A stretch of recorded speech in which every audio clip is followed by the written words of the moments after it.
The handcuffs were already on Marcus when I reached him, and the officer, badge number 2247, I burned that number into my memory right there in the parking lot, had his knee pressed between my best friend's shoulder blades, while Marcus's cheek ground against the scorching metal of the patrol car hood.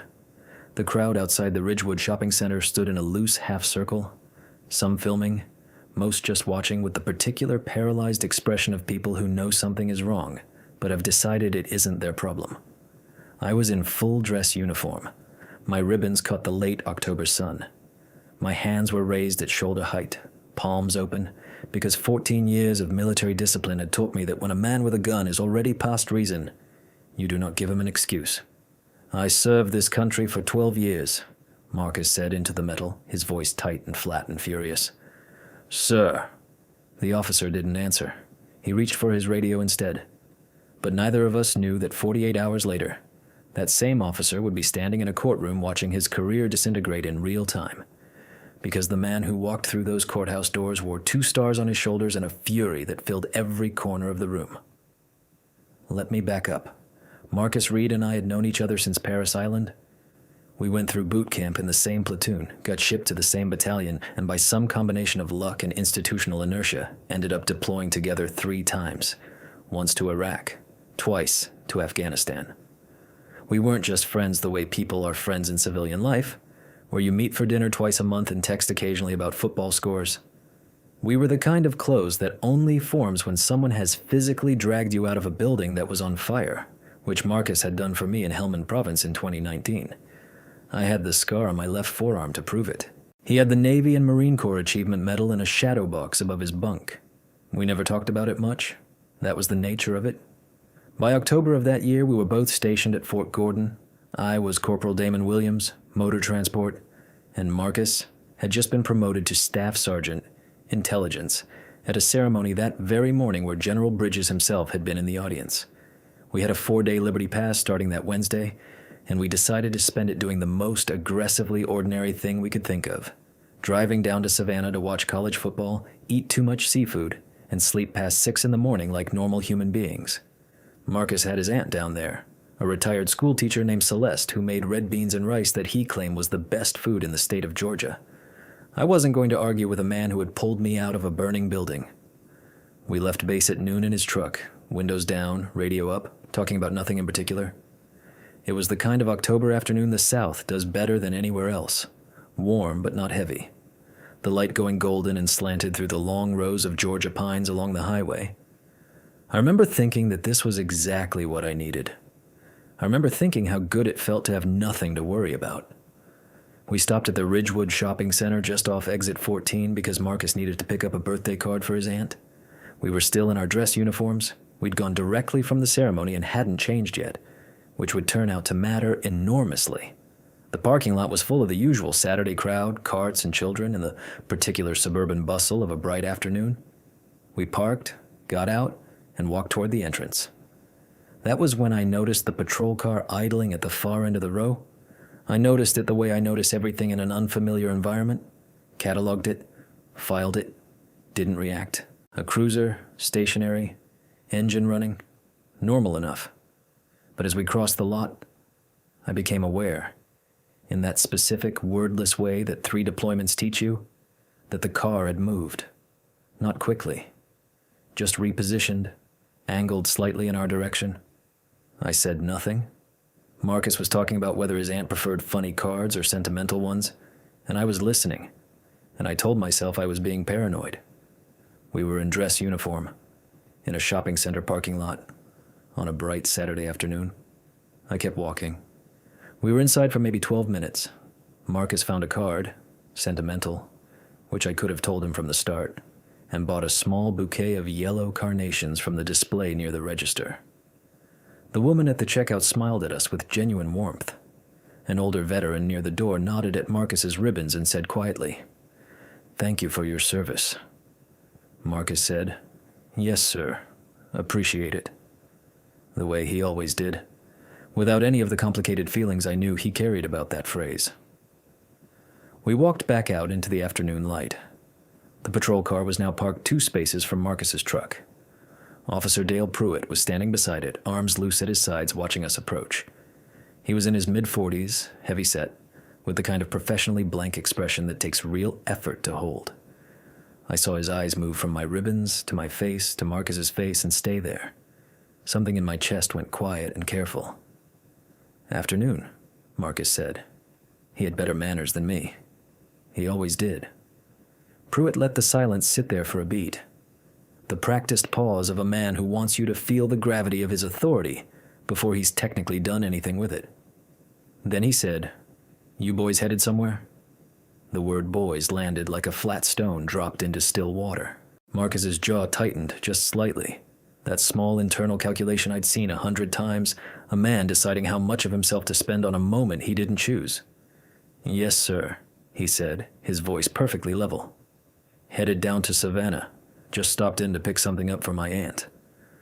"Let me see some ID." Marcus looked at him steadily. "Can I ask what this is about, sir?" "Routine," Pruitt said.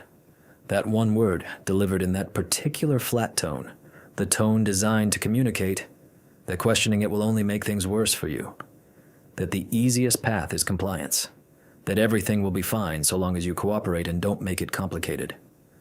I had heard that tone before, from other men in other positions of power, and every single time it placed a cold, specific weight behind my sternum that I had learned, through years of discipline, to keep perfectly still. We showed our military EDs. Pruitt examined mine for a long time. He examined Marcus's even longer, turning it over as if looking for something wrong with it. He asked where we were coming from. We told him. He asked whether the truck was ours. Marcus told him yes and gave him the plate number before he asked. Then Pruitt walked around the truck slowly, one full deliberate circuit, while we stood in the afternoon sun with our hands visible and our ribbons bright. I was aware of the people watching from the sidewalk. I was aware of the specific theater of it. 2 men in marine dress uniforms, decorated and correct, standing in a public lot while an officer performed his authority over them for no reason I could identify. The yellow carnations Marcus was still holding had begun to wilt in the heat. What happened next happened fast. Pruitt came back around the front of the truck, keyed his radio, and spoke into it briefly with his back half turned to us. Then he told Marcus to place his hands on the hood of the vehicle. "Sir," Marcus said, and his voice had gone very quiet. "On what grounds?" "Sir, I need you to comply with my instruction," Pruitt said, and his right hand moved toward his belt. I stepped forward. "Officer, we are active duty United States Marines. We have committed no offense. I am asking you to explain the legal basis for—" "Step back," Pruitt said, and he wasn't looking at Marcus anymore. He was looking at me, and his hand was no longer near his belt. It was on it. The next 90 seconds were the longest of my life outside of actual combat. Marcus placed his hands on the hood. I stepped back. Pruitt ran our IDs while we waited in the sun. A second patrol car pulled into the lot within 4 minutes, which meant Pruitt had radioed before he ever approached us, before he'd asked a question, before anything had occurred except that he had watched 2 black men in uniform walk through a parking lot. That detail would become enormously important later. I filed it away and said nothing. The second officer, a younger man named Trevelyan according to his badge, approached with his hand resting on his weapon and his face arranged into the careful neutrality of someone who has decided to follow a senior officer's lead without asking questions about it. Pruitt said something to him in a low voice. Trevelyan nodded once. Then Pruitt turned back to us and announced he was detaining us on suspicion of a vehicle matching ours having been reported in connection with a disturbance earlier that day. Marcus turned his head slowly and looked at Pruitt with an expression I recognized. The same expression he'd had in a command tent in Helmand when a superior officer gave an order that Marcus knew was wrong and he was calculating exactly how and when to push back. "What vehicle?" he said. It wasn't quite a question. "What disturbance?" "Don't make this harder than it needs to be," Pruitt said. "I want you to understand what I saw on Marcus's face in that moment, because it matters to everything that came after." He wasn't panicking. He wasn't begging. There was something behind his eyes that was much quieter and more deliberate than either. The recognition, in the face of a man who has come home from Fallujah and Kandahar, of a situation that cannot be won by argument and cannot be fled, and must therefore be endured with strategy and patience. He closed his eyes for exactly 1 second. When he opened them, they were completely steady. "I want to speak to your supervisor," he said. Pruitt reached for his handcuffs. They took us both in. Trevelyan took my arm, not roughly but with the firm, practiced grip of a man doing a job, and walked me to the second cruiser while Pruitt walked Marcus to his. I sat in the back behind the wire mesh partition with my dress uniform still pressed and correct and my ribbons catching the interior light. And I felt something I hadn't felt since I was 19 years old and in a situation I had no control over. I felt utterly powerless. And beneath that, burning slowly like a coal that needs no oxygen, something else began to form. Not panic, not despair. Something colder and more patient. Something that would need exactly 48 hours to become a plan. They booked us at the Calhoun County substation. The charge on the arrest report, I read it in a fluorescent-lit holding room that smelled of industrial cleaner and old coffee, was disorderly conduct and obstruction. Obstruction. For asking, with our hands visible, in dress uniform, on what grounds we were being detained. I read the word twice. The metal taste of adrenaline came back into my mouth, sharp and bright, and I sat with it.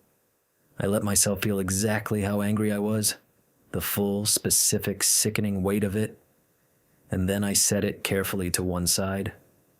Anger without a plan is just noise. I had learned that the hard way. Marcus was in the adjacent room. I couldn't see him but could hear periodically his voice, level, steady, making requests that were being declined. He asked for a phone call. He asked for water. He asked to speak to a supervisor. After a while, his voice stopped, which was either because someone had listened or because he had decided to stop spending energy on requests that weren't going to be honored. I knew him well enough to know it was the second. The one phone call they gave me. I used to call Captain Jerome Hutchins, our battalion's JAG officer, whose personal cell number I had memorized for the same reason I always know where the fire exits are. Hutchins picked up on the second ring. I told him in 4 sentences and without visible emotion exactly what had happened. There was a silence on the other end of the line. "Don't say another word to anyone," he said. "Not one word. I'll make calls." I didn't ask him what calls. I sat back down on the hard bench and looked at the fluorescent tube buzzing on the ceiling and breathed slowly and steadily, in through the nose, out through the mouth, the way they teach you to breathe when you are trying very hard not to become something you cannot take back. What I didn't know, what neither Marcus nor I, nor Officer Pruitt, nor anyone in that substation could have known in that moment, was that one of Captain Hutchins's calls went to a man currently in Augusta, attending a regional commanders conference. A man who had known Marcus Reed since Marcus was a boot private and had personally signed his intelligence clearance 3 years ago. A man who had sat 2 rows behind us that very morning at the promotion ceremony and shaken Marcus's hand afterward with the quiet weight of a senior officer who does not give compliments carelessly. Major General Calvin T. Bridges was going to hear about this tonight, and by morning he was going to be in his car. They left the light on all night in the holding room, not the full overhead fluorescent, just a low, mean strip above the door that was bright enough to stop sleep and dim enough to make the walls look gray and permanent. I sat on the bench and I thought.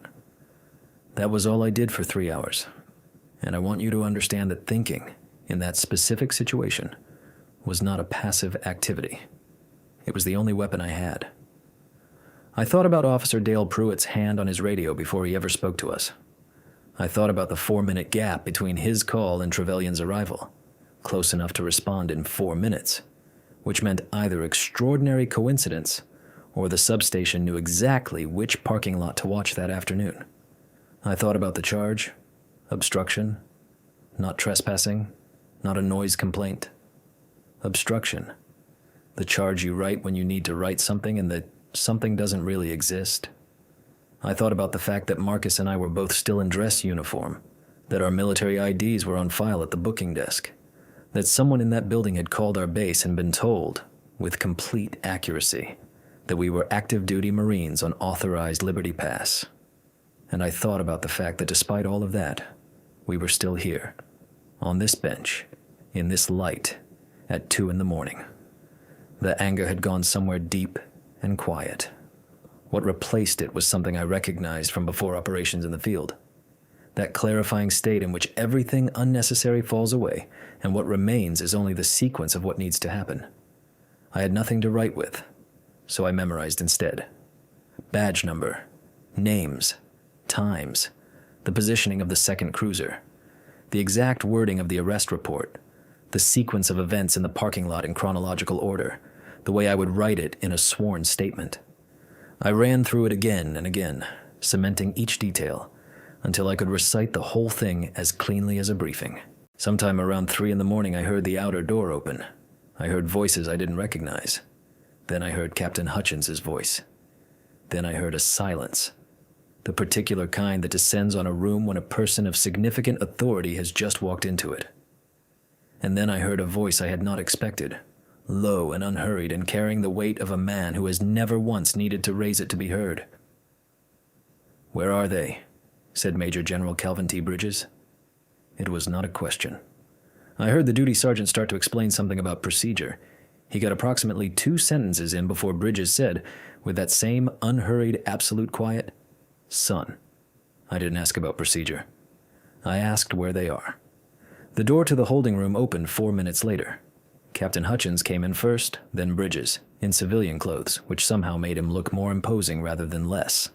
A tall man in his late 50s with close-cropped gray hair and the posture of someone who has never once in his adult life slouched.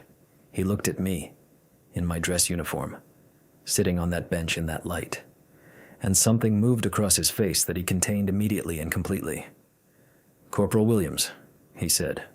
"Sir," I said, and I stood. "You all right?" "Yes, sir." He looked at me for one more moment, and I understood without either of us saying a word that this was not the end of a problem.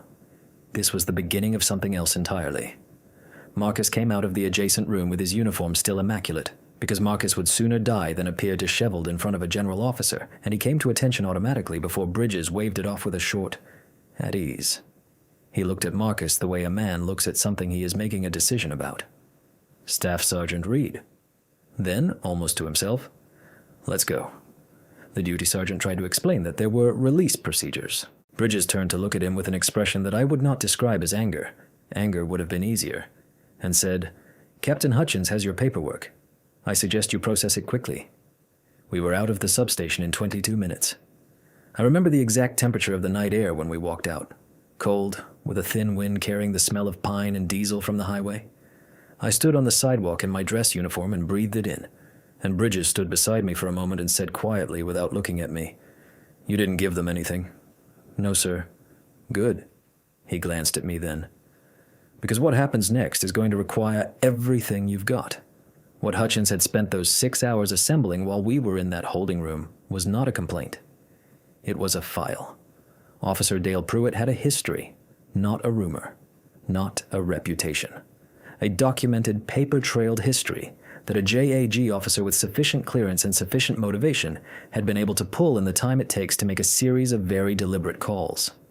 In the past 4 years, Pruitt had been the subject of 3 formal complaints for conduct involving black men in parking lots and traffic stops. 2 had been reviewed and dismissed by the same internal affairs sergeant. 1 had been escalated and quietly buried when the complainant, a 24-year-old college student named Darius Coleman, withdrew his statement after being approached twice at his workplace by officers from Pruitt's own precinct. Hutchins read it all to us in the parking lot, from his phone, under a lamppost, while the highway hummed in the distance. I stood and listened and felt the specific, nauseating clarity of seeing a thing you suspected confirmed in black and white. Marcus stood very still beside me with his arms at his sides and his face showing nothing. "The student who withdrew his statement," Marcus said when Hutchins finished. "You have a name?" "I do." "Then we need to talk to him." Hutchins looked at Bridges. Bridges looked at the highway for a moment. Then, "Get him a lawyer first. A civilian attorney with civil rights experience. I want this done correctly and in a way that nothing can be unpicked later. I know someone." The someone was Vivian Castillo. 17 years of civil rights litigation in Atlanta. A woman who, when Bridges called her at 11:30 at night, picked up and said, "How bad is it?" before he even gave his name. By 9 the following morning, she was sitting across from Marcus and me in a hotel conference room in Augusta, filling a yellow legal pad at a slightly alarming speed, her reading glasses pushed up on her head, asking questions that always cut directly to what mattered and never to what was easy. "The second unit," she said when I told her about the 4-minute response time. She tapped her pen twice on the pad. "You're certain of the time?" "I'm certain." "And you had not behaved in any manner that could be construed as threatening, aggressive, or non-compliant at the point when Pruitt keyed his radio?" "We were standing in a parking lot in dress uniform holding a birthday card and carnations," Marcus said. Castillo looked at him. Something in her expression shifted. Not surprised, because nothing about this surprised her, but a crystalline focus, the look of a woman who has just confirmed the exact shape of a problem she already knew was there. "I'm going to need the store's security footage," she said. "Parking lot camera. Your full military records. And I need to speak to Darius Coleman." She set her pen down. "I want you both to understand something. This is going to be public. Very public. Are you prepared for that?" Marcus looked at me. I looked at him. We had the conversation that men who have survived things together can have in about 2 seconds without a single word. Then he looked back at Castillo. "Ma'am," he said, "we have been prepared for considerably harder things than this. The night before the hearing, I didn't sleep. I sat on the edge of the hotel bed at 2 a.m. with the room dark except for parking lot light through the curtain gap, and I thought about Marcus on that car hood. I thought about the yellow carnations going limp in his hand. I thought about Darius Coleman, who had spoken to us the previous afternoon. His voice quiet and very steady on the phone. The specific sound of a man who has been carrying something for a long time and has finally decided where to put it down. He'd agreed to have his statement entered as evidence. He hadn't hesitated. I thought about what Castillo had found in the security footage. The parking lot camera from Ridgewood Shopping Center had captured everything. Marcus and me walking in, Pruitt's cruiser repositioning before we had any awareness of it, Pruitt on his radio at 3 minutes and 40 seconds, before he had spoken one word to us, before we had done anything except walk toward a truck. 11 seconds of footage that turned the word routine into something that could not be said in a courtroom without being laughed out of it. I got up and looked at myself in the bathroom mirror for a long time. Not dramatically, just practically. The way you look at yourself before something that requires you to be completely clear about who you are and what you're doing. Then I went back and lay in the dark until it was time to get up and put on my uniform. The hearing room was on the 3rd floor of the Calhoun County Justice Center. Beige walls, fluorescent lighting, old carpet, the institutional smell of coffee that has been sitting too long in the pot. Pruitt's captain, his internal affairs liaison, and the county's legal counsel were all seated at a long table facing the hearing officer. Pruitt was at a smaller table to the right in his dress uniform, his department-appointed attorney beside him. When Marcus and I walked in, Pruitt looked at us. I looked back at him and held his gaze until he looked away. That took about 3 seconds, and I will tell you honestly, it felt exactly as good as I expected. Castillo played the parking lot footage first. She ran the 11 seconds twice, the second time in slow motion with a timestamp overlay, and the room was so quiet you could hear the projector fan. She said, "This recording shows Officer Pruitt activating his radio at 2:47 and 14 seconds. At this moment, Staff Sergeant Reed and Corporal Williams had not spoken to Officer Pruitt. They had not approached Officer Pruitt. They had not been near Officer Pruitt. They had interacted with no one in that parking lot except a sales associate and a veteran near the exit. A pause. The call for backup precedes any legally articulable cause for contact by approximately 4 minutes and 20 seconds. Pruitt's attorney said something about discretionary assessment of suspicious circumstances. Castillo turned to look at him with the attentive patience of a person waiting for someone to finish digging a hole. Then she said, "Suspicious circumstances. 2 active-duty United States Marines in full dress uniform, exiting a shopping center carrying flowers." She turned back to the hearing officer. "I'll let that stand for the record." Darius Coleman's statement came next. Castillo read it aloud in a level voice. "Detained for 40 minutes without cause. Formal complaint filed. Then visited at work twice by officers from Pruitt's precinct. Not threatening exactly, just present, asking how things were going, mentioning they'd heard he'd had some trouble recently. He'd withdrawn the complaint 10 days later. The internal affairs sergeant who had dismissed the earlier complaints was seated against the wall. He was very still. Bridges walked in at the midpoint of the proceedings. He came in from the side door, in full dress uniform, every decoration correct, every ribbon where it belonged, 2 stars on his shoulders catching the fluorescent light. He sat in the gallery without a word, and his presence rearranged the room the way gravity rearranges things near it. Quietly, completely, without asking permission. Pruitt's attorney leaned over and said something to Pruitt in a low voice. Pruitt looked at Bridges. Then he looked down at the table in front of him and did not look up again.